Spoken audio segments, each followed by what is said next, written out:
Voltamos a apresentar Inclusão e Saúde.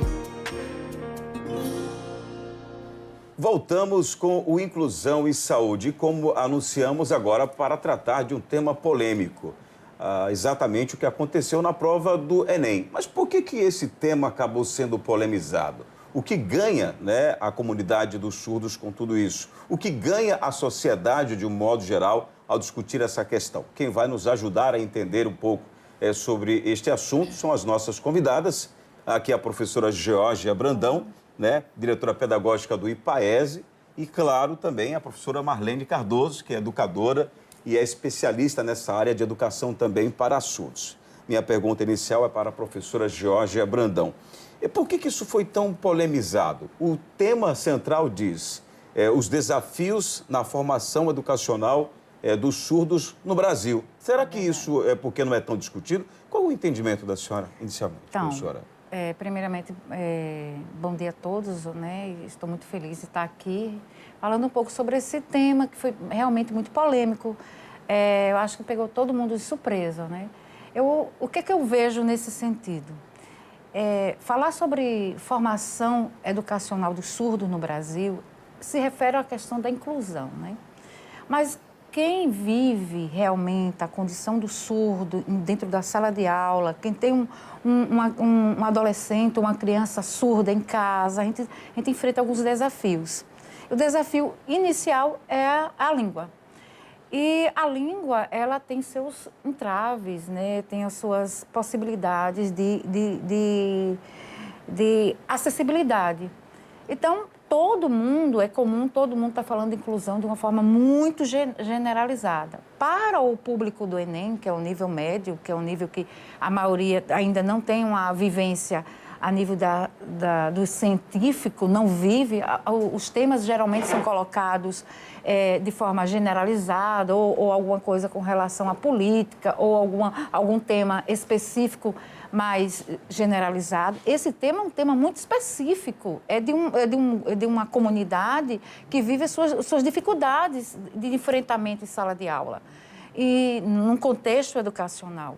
Então, a polêmica maior foi essa, da não verdadeiro entendimento sobre o assunto. Por isso que eu até acredito a forma que vocês estão trazendo para desmistificar, trazer uma profissional, aí está a Marlene aí que vai falar bem melhor do que eu, mas eu que formo, eu estou numa unidade de ensino, no AIES, que nós formamos profissionais.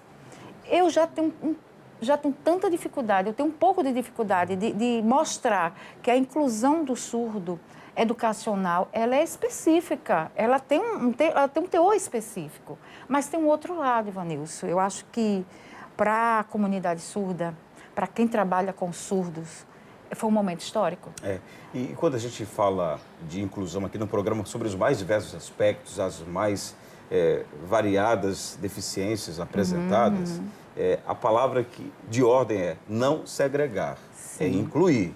Incluir não significa dizer, coloca ele ali num cantinho, porque ele vai ter só um atendimento específico e acabou-se. Então, no caso dos surdos, é preciso que tenha uma educação direcionada, mas ele não tem que viver isolado, segregado da sociedade. Eu queria saber da professora Marlene, até diante do tema, diante da polêmica, a senhora, como inclusive não só professora bilíngue, como alguém que já atua diretamente também com esse público, na condição de educadora, especialista mesmo da área. Mas como é que a senhora viu tudo isso? Nossa, é como Geórgia colocou, né? Na verdade, eu acho que está sendo um momento para acordar a sociedade em relação a isso, né?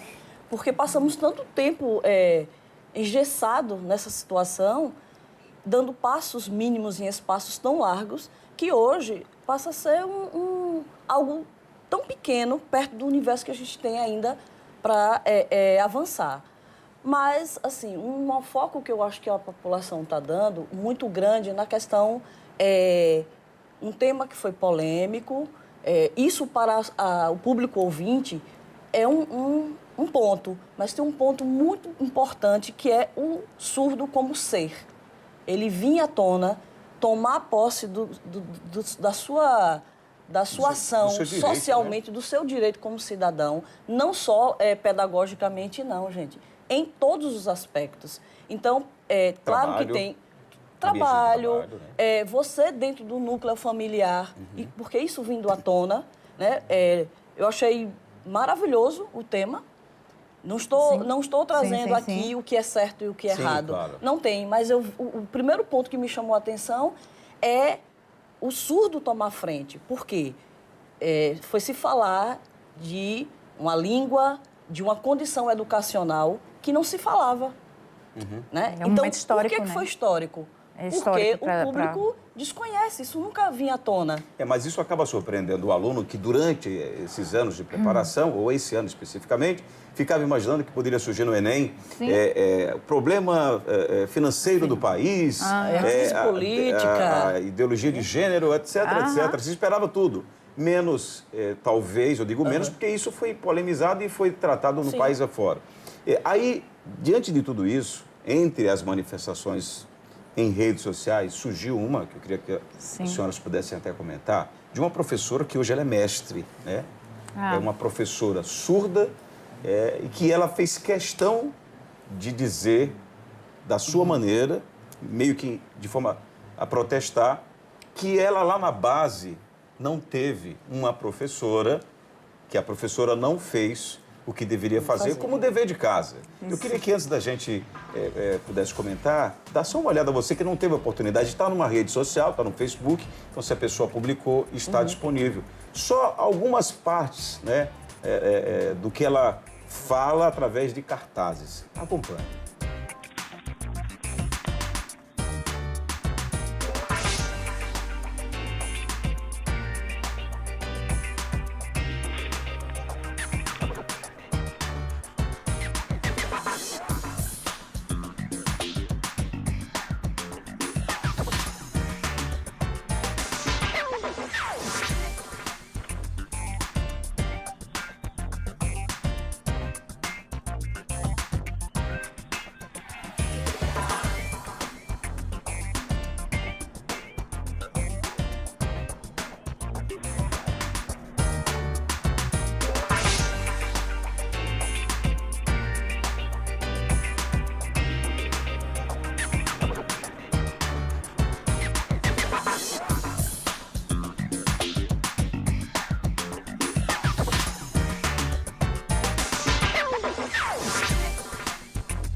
Bom, é apenas um trecho, né? Mas eu queria saber que mensagem essa professora, mestre, ou seja, oficialmente não só se formou na faculdade, como buscou um mestrado, né? Ou seja, um título a mais na carreira. O que ela passa de mensagem para a senhora, professora? Então, eu acho que é um momento, foi um momento, como a Marlene fala, foi um momento histórico. Nós entendemos que é um momento histórico. Para aquele momento da mestre, ela foi uma vez assim, olha, lembra? Foi um resgate ao passado, de uma resposta que estava calada. É uma história que ela diz assim, agora vocês vão enxergar. Então, foi um momento muito importante. Tem algumas coisas que a gente tem que olhar para o outro lado, positivamente e negativamente. A forma de ela buscar uma resposta para levantar a população, a sociedade, dizer assim, agora vocês vão ter que entender um pouco melhor o quanto eu sofri para estar aqui. Mas tem uma condição que o surdo, com as pessoas, então se o surdo chegou a ser mestre, qualquer um pode. Não, a gente tem que entender que o surdo tem suas graus, níveis de surdez.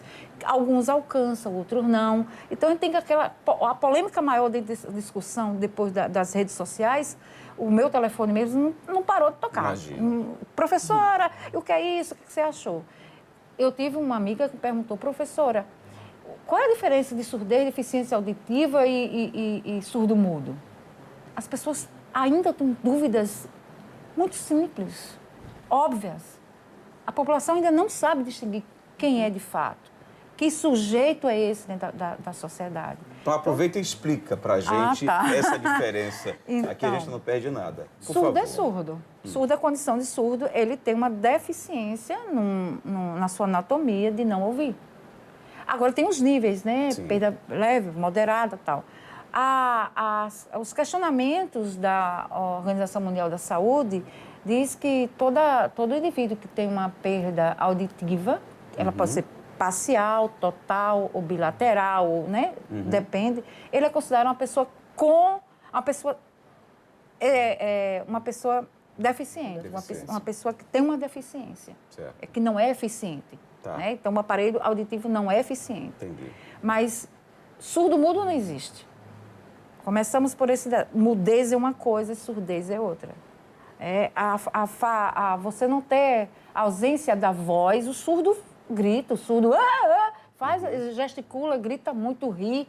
O mudo não. O mudo é uma condição. Ninguém nasce mudo. Porque, aqui, ó. Sim. Então, geralmente é um estado assim, de um choque, um estado de uma infecção. Então, a parte mais patológica, na parte das questões do lado da medicina, eles vão explicar. Mas, assim, surdo é surdo, mudo é mudo. Então, essa é a mais antiga definição que a gente tem que anular. E a deficiência é uma pessoa que tem diversos... Tem pessoas que nascem déficit, exatamente. A professora Marlene pode explicar até bem melhor. Então, eu nasci e, de repente, me tornei um surdo. Né? Então, naquele momento... Pode ter uma perda que pode ter é a ferida. A surdez adquirida. É adquirida. Pode ser no ambiente de trabalho, pode ser de diversas formas. Pois não, professora. Tendo acesso a essa questão biológica que Georgia está falando, entra essa questão pedagógica.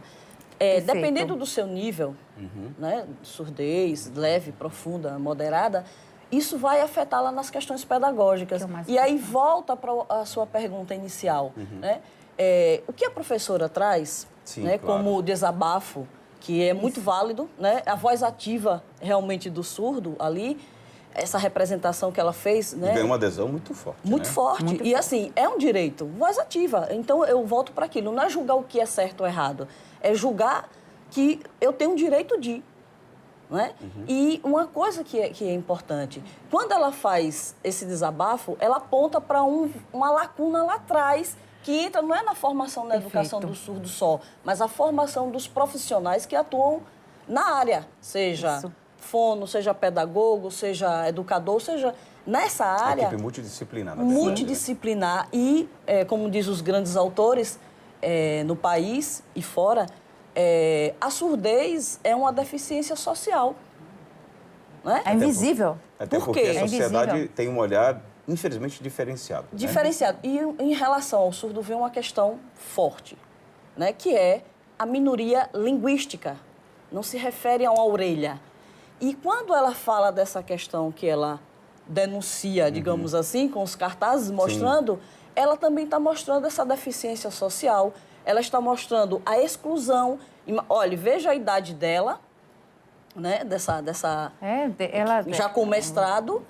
Né, isso mostra há quanto tempo nós estamos surdos. Mas, ao mesmo tempo, para a gente até finalizar, não se pode negar que ela deu uma grande lição nos mais diversos sentidos, inclusive lição de moral, mandou o recado para que ela quis mandar, que foi para a ex-professora dela.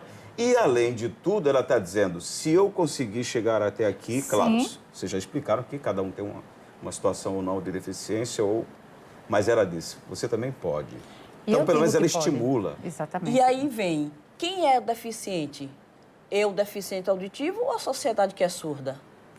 Agora, tem eu até digo assim, existe um movimento, eu acho muito interessante colocar isso, porque existe um movimento nacional sobre o ensino bilíngue, que é o que Marlene é especialista. O ensino bilíngue dá a condição do sujeito surdo, no caso do sujeito surdo, do aluno surdo, ter a garantia das duas línguas. A primeira, através da língua de sinais. Graças a Deus, nós temos a questão da acessibilidade agora muito forte dentro da nossa sociedade. Por isso que eu disse que essa questão colocada no Enem vai ser um marco histórico, para a sociedade. Mas o ensino bilíngue é a saída, é fundamental. Professora Geórgia Brandão, obrigado pela sua vinda.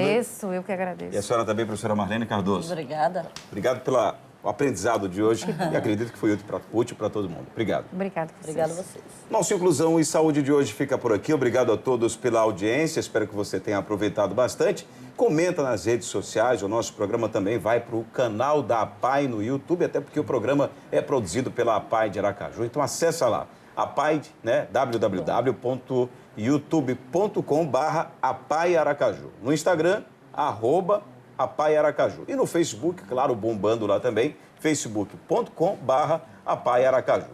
Comenta, dá a sua opinião, diz o que é que você acha sobre os temas aqui abordados e vale a pena você estar participando conosco. Até a próxima edição, se Deus quiser. Você assistiu Inclusão e Saúde, uma realização APAI de Aracaju.